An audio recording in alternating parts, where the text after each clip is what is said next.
We started growing winter wheat in 1991. My dad decided to do a complete overhaul of our rotation, and so we decided to go back to winter wheat, try something different, and it's worked out for us. The reason winter wheat is an important part of our overall crop rotation is that we're able to spread out our input costs, spread out our equipment costs, and be able to manage our people and our resources.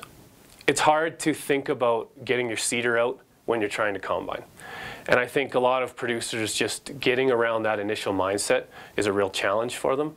But I think once they do it, it really helps their overall operation. 2 or 3 key things that I think would help any farmer that's looking into winter wheat. First is lower input costs.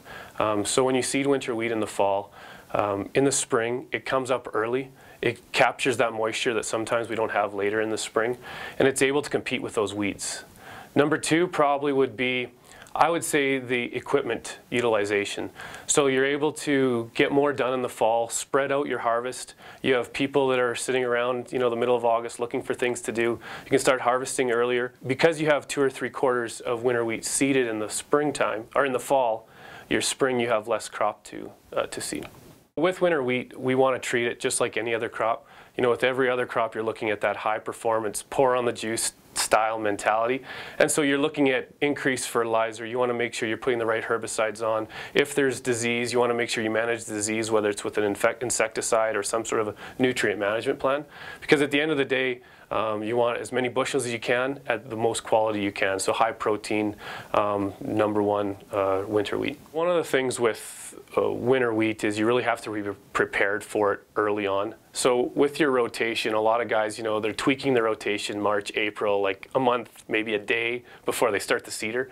And that's a real challenge for winter wheat because you need to put it on something that comes off early in the fall. You really have to manage what canola you're putting on, for example. So you need something that's going to come off early, because depending on the area you're in Alberta, you need to either get it in by the end of September, the 15th of September, or the end of September, depending on where you're at. And that could be a real challenge, because if you don't plan for that, you go through summer and everything's looking good, and all of a sudden you go to take your crop off, and it's the middle of September, and you don't have anything off yet to plant your winter wheat. And so you really need to manage that at the beginning. So then when you're ready to plant, everything's all right in place. Step 1, step 2, step 3, and you have a good winter wheat crop.